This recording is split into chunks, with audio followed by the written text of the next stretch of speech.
তো হ্যালো বন্ধুরা, তোমরা সবাই কেমন আছো? আশা করি ভালো আছো। আমিও ভালো আছি। আমি চলে আসলাম আজকে একটা রান্নার ভিডিও নিয়ে। ডিমের একটি রেসিপি করব। প্রথমে কড়াইতে পেঁয়াজ দিলাম। পেঁয়াজ লাল লাল করে ভেজে নেওয়ার পরে সেখানে রসুন বাটা দিলাম। রসুন বাটাটাও ভাজা ভাজা হয়ে গেলে দেখুন বন্ধুরা কেমনভাবে ভাজছি।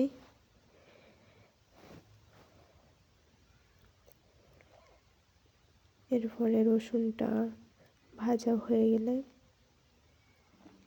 এখানে দিয়ে দেব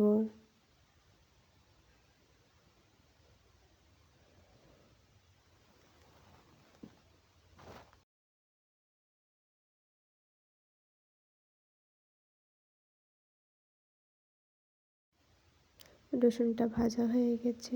এবার দিয়ে দেব সামান্য পরিমাণে চিনি, একটু কালার আসার জন্য। এবার দিয়ে দেব আদা বাটা, জিরে বাটা, শুকনো লঙ্কা বাটা, মরিচ বাটা। এবার এটা দিয়ে সুন্দর করে কষাতে হবে। কষাতে কষাতে যখন তেলটা ছেড়ে দেবে তখন সামান্য পরিমাণে জল দিতে হবে। এবার সামান্য লবণ দিলাম। সামান্য লবণ দেওয়ার পরে সামান্য একটু নাড়াচাড়া করে দিলাম।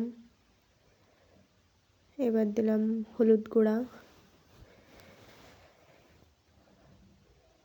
হলুদ গুঁড়া দিয়ে সামান্য একটু নাড়াচাড়া করে এবার দিলাম সামান্য জল।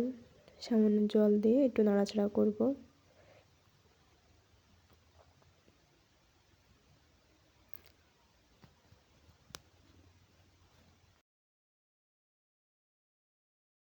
এবার দেখুন বন্ধুরা, মশলা থেকে কিন্তু তেল ছেড়ে দিয়েছে।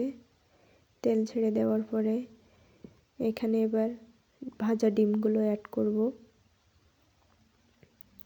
দেখতেই পাচ্ছেন বন্ধুরা, এখানে ভাজা ডিমগুলো দিয়ে একটু নাড়াচাড়া করতে হবে। নাড়াচাড়া করার পরে সামান্য জল দিতে হবে। বেশি জল দেওয়া যাবে না, বেশি জল দিলে ভালো লাগবে না। সামান্য জল দিতে হবে। দেখতেই পাচ্ছেন বন্ধুরা, এখানে আমি সামান্য পরিমাণে জল দিলাম।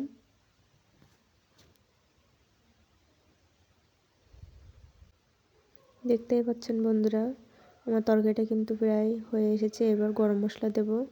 গরম মশলা দিয়ে হালকা নাড়ে ছেড়ে নামিয়ে দেব। দেখুন বন্ধুরা, হয়ে গেছে। আমার তরকারিটা কিন্তু নামানোর মতন হয়ে গেছে। এবার তরকারিটা নামিয়ে নেব। দেখুন বন্ধুরা কত সুন্দর কালার এসেছে তরকারিটা। গরম গরম শীতের সময় ধোয়া ওঠা তরকারি। দেখতেই পাচ্ছেন কত